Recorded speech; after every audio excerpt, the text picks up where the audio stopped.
বাংলাদেশের বিভিন্ন গোষ্ঠী বিভিন্ন মাজারে হামলা করছে, সেখানে শিরিক হচ্ছে, বেদাত হচ্ছে।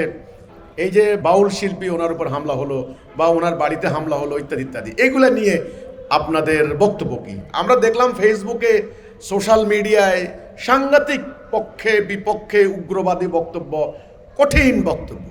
আমি দেখলাম একজন আলেম, মাদ্রাসার একজন স্টুডেন্ট কঠিন বক্তব্য দিচ্ছে কোরআনের একটা আয়াত উল্লেখ করে, কিন্তু ওই আয়াতটা ওই প্রসঙ্গে নয়, যে হত্যা করা হবে, জবাই করা হবে, কতল করা হবে, যেখানে পাবে তাদেরকে সেখানে হত্যা করা হবে। এই দেখেন, একটা আয়াত এক জায়গা থেকে টেনে এনে আরেক জায়গায় লাগিয়ে দেওয়া কিন্তু এটা ইসলামের নীতি না। তো যারা প্রশ্ন করেছেন যে এই ধরনের ব্যাপারে আপনাদের স্ট্যান্ড কি, আপনারা তো পরিষ্কার কথা বলতে হবে। দেখেন, বর্তমান রাষ্ট্রটা একটা সেকুলার রাষ্ট্র।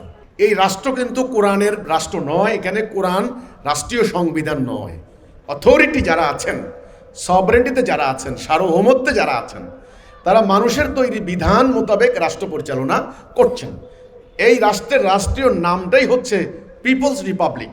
এখন এই রিপাবলিকের মধ্যে সংবিধানের ধারা উপধারার মধ্যে সকল মত পথ ফেরকা সকলের মত প্রকাশের স্বাধীনতা স্বীকার করা হয়েছে।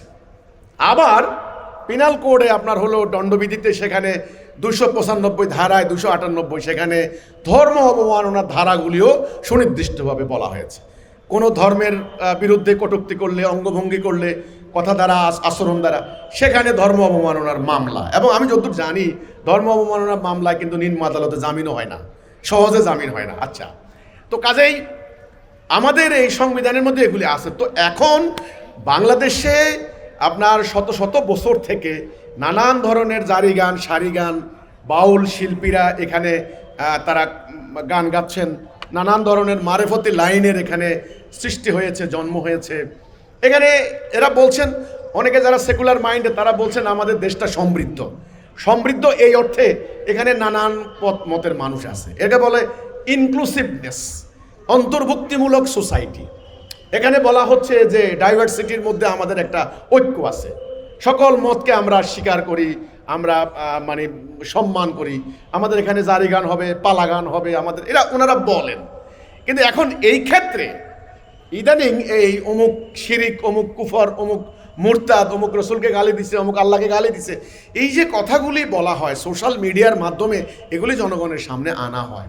এই ক্ষেত্রে ইসলামের নীতি কি, আমি পরিষ্কার করে আমাদের রাষ্ট্র সংস্কারের বইতে ব্যাপারে প্রস্তাব তুলে ধরেছি। আমি একটা কথা বলতে চাই, ইসলাম কিন্তু একটা আধুনিক জীবন ব্যবস্থা।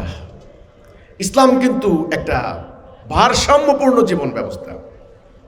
এখানে দেহ এবং আত্মা যেমন সত্য মানুষের, শরীয়ত এবং মারেফত, শরীয়ত যেমন আছে মারেফতও আছে। মারেফত অস্বীকার করতে পারবেন না কেউ, মানে আধ্যাত্মিকতা। ইসলামের আধ্যাত্মিকতাও আছে। আইন কানুন দণ্ডবিধি অর্থনীতি যেমন, তেমনি মানুষের আত্মার পরিশুদ্ধির ব্যবস্থাও আছে। মানে এই দুইয়ের সমন্বয় কিন্তু ইসলাম। এখন ইসলাম একটা রাষ্ট্রীয় জীবন ব্যবস্থার নাম, রাষ্ট্র ব্যবস্থার নাম। রাষ্ট্রীয় জীবনে আল্লাহ দেওয়া বিধান কায়েম করবে মুসলমান জাতি, মোমেনরা। মোমেনরা হবে এক জাতি, তারা এটা হলো তাওহীদি জনতা। ওই যে উগ্রবাদী কর্মকাণ্ড, মব সৃষ্টি, এটা তাওহীদের জনতার নাম দিলে কিন্তু ভুল হবে। তাওহীদকে কালিমালিপ্ত করার জন্য সেগুলি করা হচ্ছে। রাসূলুল্লাহর কর্মপন্থা যদি আপনারা দেখেন, এটাই আপনারা দেখবেন যে রাষ্ট্রীয় জীবনে যখন ইসলামটা কায়েম হলো, তখন কোরআনের একটা অথরিটি হলো, কোরআনের একটা বিচার ব্যবস্থা হলো, রাসূল বিচারক হলেন।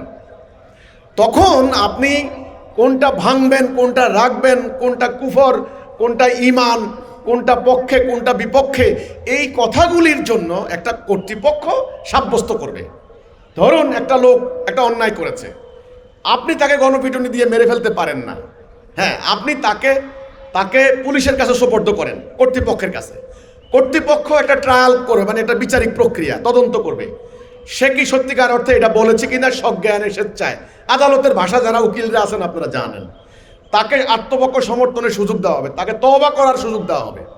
দেখেন, কোরআনে বাবার হত্যাকারীকে পর্যন্ত ক্ষমার প্রভিশন রাখা হয়েছে। ক্ষমা করতে পারো, রক্তপণ নিতে পারো, অথবা শাস্তি কার্যকর হতে পারে। তো এগুলা বিচারিক প্রক্রিয়া, জুডিশিয়ারি সিস্টেম এগুলা। তারপরে যতখানি শাস্তি ঠিক ততখানি। একটা লোকের যদি 10টা ব্যাত সাব্যস্ত হয় জুরি বোর্ডে বা বিচারকদের ফকিদের রায়ে, আপনার তাকে পিঠে মেরে ফেললেন, এটা তো আদেলের ন্যায় বিচারে পরিপন্থী, এটা জুলুম হবে। এই জন্য আমার কথা হচ্ছে এটা, ইসলাম একটা সুসংগঠিত সুশৃঙ্খল জীবন ব্যবস্থা। এখানে যার যেমন খুশি তেমন করার কোনো সুযোগ নাই। এখন ধর্মপ্রাণ মুসলমানদের, আলেম ওলামাদের আমি স্বনির্বন্ধ অনুরোধ করব, আপনারা কওমি মাদ্রাসার হন আর সরকারি আলিয়ার হন আর সালাফি মাদ্রাসার হন, আপনারা দয়া করে এদিকে ওইদিকে তীর নিক্ষেপ করে শক্তি নষ্ট করে আপনারা অনর্থক শক্তি ক্ষয় করবেন না। আপনারা আসুন, আগে জনগণকে আল্লাহ তাওহীদের উপরে ঐক্যবদ্ধ করুন, তারপরে কারা মুরতাদ, কারা ইসলামের বিরুদ্ধে, কারা কি না কি সেটা রাষ্ট্রীয় কর্তৃপক্ষ সেটা সাব্যস্ত করবে। এই হচ্ছে আমার কথাটা। এখন এই বিক্ষিপ্ত বিচ্ছিন্ন একে ওকে হামলা করা, এটা আমরা হিজবুত তৌহিদ সমর্থন করি না। এবার আসেন লালন টালনে, এই যে এগুলি দেখেন, মারেফতি লাইনের কথা যদি আমি বলতে যাই, এখানে ওনাদের কথা হলো এই আধ্যাত্মিকতা, এখানে অনেক শব্দগত ব্যাপার, অর্থগত ব্যাপার, মিনিং ওনারা হলেন এই ইয়েতে বলেন, রূপক অর্থে বলে, রূপক অর্থ। এর একটা গুপ্ত অর্থ আছে, মারেফতি অর্থ আছে, যেটা দুনিয়ার অর্থে মানুষ কিন্তু বুঝে না। তো কাজেই এখানে ইসলামের যে মারেফত, সেটা আল্লাহ রসুল যে শিক্ষা দিয়েছেন, এর বাহিরে যে চর্চাগুলি হচ্ছে সেটা বিকৃত আধ্যাত্মিকতা, এটা আমরা বলেছি। এই ধরনের আধ্যাত্মিক চর্চা কিন্তু বৌদ্ধ ধর্মের মধ্যেও আছে, হিন্দুদের মধ্যেও আছে। আপনারা যান ওই যে কুম্ভ মেলা, সেখানে দেখবেন 12 বছর 24 বছর সাধনা করেছেন একটা নির্দিষ্ট লক্ষ্য হাসিল করার জন্য। মানুষের যেহেতু আত্মা আছে, তার আধ্যাত্মিক বিভিন্ন তরিকায় প্র্যাকটিস করলে তার একটা শক্তি আসে। তো কাজেই আল্লাহর দ্বীন প্রতিষ্ঠার জন্য রাসূলুল্লাহ যে মারেফত শিক্ষা দিয়েছেন, সেটা হলো এই জীবনের যেই অঙ্গনে আমি জীবন চলার ক্ষেত্রে আল্লাহ যেটা হারাম করেছেন সেটা মানে করব না, আর আল্লাহ যেটা আদেশ করেছেন সেটা জান দিয়ে হলো বাস্তবায়ন করব। হারাম হালাল মানার এই যে মানদণ্ড, এটাই হলো মারেফতি চর্চার প্রথম ধাপ। আমার কথা হচ্ছে এটা। এই এখন বাংলাদেশের পরিপ্রেক্ষিতে নানান ধরনের শিল্পী সাহিত্যিক তারা গান লেখেন, গীতিকার গীত রচনা করেন, তাদের কথার মধ্যে তারা এক ধরনের আনন্দ উপভোগ করেন, বাদ্য বাজিয়ে তারা একটা আনন্দ পান। এই সমস্তগুলির ক্ষেত্রে আমি মনে করি এর একটা কোনটা ঠিক কোনটা ব্যাঠিক, কোনটা চলবে কোনটা চলবে না, এটা এখন সরকারের মধ্যে যেমন একটা মানে আপনার সেন্সর বোর্ড আছে, সেন্সরশিপ তারা আরোপ করে, যে কোনো সিনেমা ইচ্ছা করলে প্রকাশ করতে পারে না, যে কোনো নাটক ইচ্ছা করলে প্রকাশ করতে পারে না। তো ইসলামী রাষ্ট্র ব্যবস্থার একটা সেন্সর বোর্ড থাকতে হয়, সেখানে কোনটা অনুমোদন দেবে কোনটা অনুমোদন দেবে না।